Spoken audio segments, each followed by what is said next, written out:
8th class आपके chapter explain हो गया है और ये क्वेश्चन आंसर जो पैराग्राफ में थे, सॉरी पद्य में थे, ये भी कंप्लीट हो चुके हैं नोटबुक में।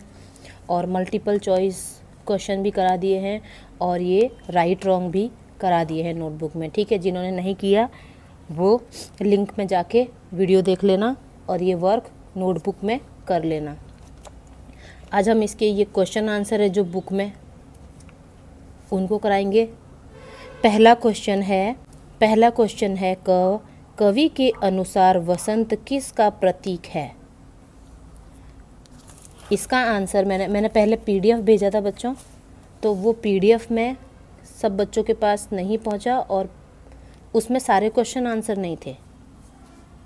ठीक है, पहले हमारे पास बुक अवेलेबल नहीं थी, तो अब ये बुक से रिलेटेड जो क्वेश्चन है जैसे जैसे सीक्वेंस वाइज वैसे मैं बता रही हूँ। जिन्होंने जो वर्क कर लिया है कोई बात नहीं, इसमें कुछ क्वेश्चन हैं जो पहले नहीं कराए हुए थे वो मैं अब करा रही हूँ, तो एक बार बुक से पूरा नंबर वाइज मैच कर लेना और इसको कॉपी में कर लेना। जो छूट गया है उसको कॉपी में अब कर लेना और जिन्होंने नहीं किया है वो इसी सीक्वेंस से काम करेंगे। पहला क्वेश्चन था कवि के अनुसार वसंत किसका प्रतीक है, तो इसका उत्तर लिखना है कवि के अनुसार वसंत युवावस्था का प्रतीक है। ठीक है। सेकंड क्वेश्चन आपका बुक में है कवि अपने जीवन का ध्येय क्या मानता है। ध्येय मतलब उसका लक्ष्य क्या है जीवन का।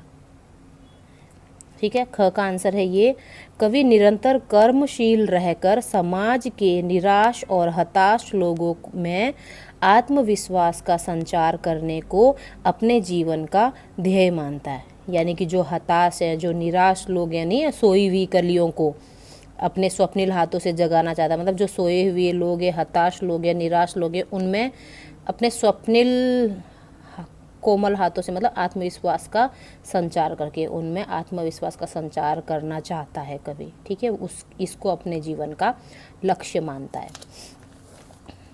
अब ये ग वाला क्वेश्चन है बुक में कवि कलियों पर हाथ फेर कर उन्हें किसके आने का संदेश देना चाहता है।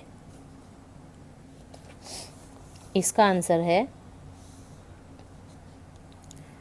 कवि कलियों पर हाथ फेर कर उन्हें किसके आने का संदेश देना चाहता है।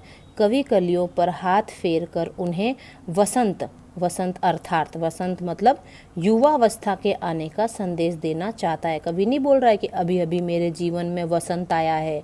वसंत मतलब अभी अभी मैं युवा हुआ हूँ, मतलब अभी अभी मैं जवान हुआ हूँ, अभी मेरे सामने पूरी ज़िंदगी बाकी है। ठीक है, तो उसके जीवन में वसंत मतलब युवावस्था ही है। अब ये क्वेश्चन है घ वाला कवि को ऐसा विश्वास क्यों है कि उसका अंत अभी नहीं होगा। ये मैंने पहले करा चुकी हूँ मैं क्वेश्चन।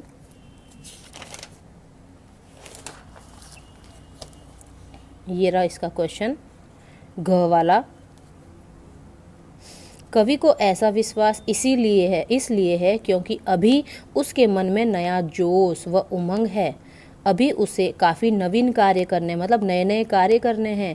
वह युवा पीढ़ी को आलस्य की दशा से उबारना चाहता है। यानी जो भी वो सोई हुई कलियाँ है मतलब जो युवा पीढ़ी है आलस से भरी हुई, उनको वो उस आलस से निकालना चाहता है। ठीक है। अब ये क्वेश्चन है कवि पुष्पों की तंद्रा और आलस्य को दूर करने के लिए क्या करना चाहता है। तो इसका आंसर ये रहा कवि पुष्पों की तंद्रा और आलस यानी जो मतलब सोने से उनके जो आलस आया है उन पर अपना हाथ फेर कर उन्हें जगाना चाहता है। वह उनको चुस्त प्राणवान आभावान व पुष्पित करना चाहता है। वह उनको चुस्त यानी एक्टिव करना चाहता है, प्राणवान यानी उनके अंदर जीवन भरना चाहता है, आभावान यानी उनमें तेज लाना चाहता है, यानी उनमें एक जो उमंग है, जोश है, उनके फेस पर जो चमक है वो लाना चाहता है कि हाँ हम में अभी जोश आया है। वह पुष्पित करना चाहता है, उनको खिलाना चाहता है। अतः कवि नींद में पड़े युवकों को यानी जो आलस्य से भरे हुए लोग हैं, युवक हैं, उनको प्रेरित करके उनमें नए उत्कर्ष के स्वप्न जगा देगा। यानी नया आपको क्या करना है, नया लक्ष्य दे करके मतलब जागरूक करके उनका आलस्य दूर भगा देगा तथा उनमें नए उत्साह का संचार करना चाहता है। उनका आलस्य भागे उनमें एक उमंग और जोश भरना चाहता है। और ये क्वेश्चन है च वाला, कवि ध्वनि कविता में किसे और क्या उत्तर दे रहा है। ये क्वेश्चन मैंने पहले नहीं कराया है, ये अब देख लो जिसके नहीं किया हुआ होगा। कवि ध्वनि कविता में हर शिथिल और आलस में पड़े व्यक्ति को, शिथिल मतलब जिसमें जान नहीं होती, ऐसे पड़ा रहता है जो कोई निर्जीव वस्तु होगी, वैसे शिथिल और आलस में पड़े व्यक्ति को जागरूक और उत्साहपूर्वक रहने का संदेश दे रहा है। शिथिल और आलस में पड़े यानी कि जो एक्टिव नहीं है, ठीक है, जो सुस्त पड़े हैं, उन व्यक्तियों को, उनको बोल रहा है जागरूक हो और उत्साह रहो। ठीक है,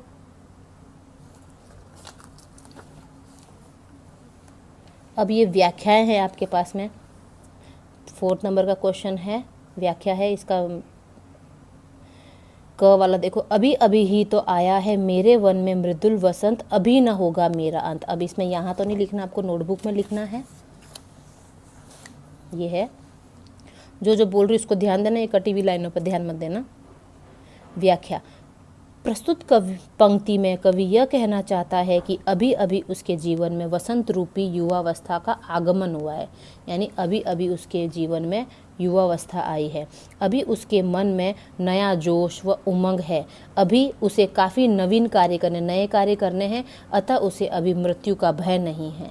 यानी अभी उसका अंत, वो आत्मविश्वास के साथ कह रहा है कि अभी मेरा अंत नहीं होगा, क्योंकि अभी उसको अपने जीवन में बहुत सारे कार्य करने। अब ख वाला देखो, पुष्प पुष्प से तंद्रालस लालसा खींच लूँगा मैं, अपने नवजीवन का अमृत सहर्ष सींच दूंगा मैं, द्वार दिखा दूंगा फिर उनको। ठीक है, इसकी व्याख्या है, ये देखो पहले नहीं कराया होगा शायद। ठीक है, ये रहा। प्रस्तुत पंक्तियों में कवि वसंत रूपी उम्मीद बनकर सोए अलसाए फूलों रूपी उदास लोगों से आलस और उदासी बाहर निकाल लेने की बात कह रहे हैं। वसंत रूपी उम्मीद यानी युवावस्था जो आई है, उससे सोए हुए अलसाए जो वो लोग हैं, जो आलसी लोग हैं, उनको वो क्या करना चाहता है, वो उदासी से बाहर निकाल लेने की बात कह रहा है। वो इन सभी लोगों को नया जीवन देना चाहता है, कोई इनको जो सोए हुए लोग हैं, आलसी लोग हैं। इसलिए कवि कह रहे हैं कि मैं हर पुष्प से आलस व उदासी खींच लूँगा। हर पुष्प से तंदा, पुष्प मतलब हर युवक से मैं उदासी खींच लूँगा, उसमें नए जीवन का अमृत भर दूंगा। कवि कहते हैं कि जब तक वो थके हारे लोगों और युवा पीढ़ी को सही राह नहीं दिखा देते, थके हारे लोगों यानी कोई ऐसे नहीं कि काम करके थक गए, जो मतलब बिल्कुल ना हार्डवर्क करके थक गए, उनको सक्सेस नहीं मिल रही है, उन लोगों को वो सही राह दिखाना चाहता है, तब तक उनका अंत होना असंभव है। कवि ऐसा इन पंक्तियों के द्वारा बता रहे हैं। ठीक है, ये जितने क्वेश्चन आंसर बताए गए हैं वो कर लेना बेटा। अब जो आगे के क्वेश्चन है वो बहुत लेंदी है, तो उसके लिए मुझे दूसरा वीडियो बनाना पड़ेगा, नहीं तो वीडियो बहुत लेंदी हो जाएगा, अपलोडिंग में प्रॉब्लम होगा और तुमको देखने में प्रॉब्लम होगा। ठीक है, ओके।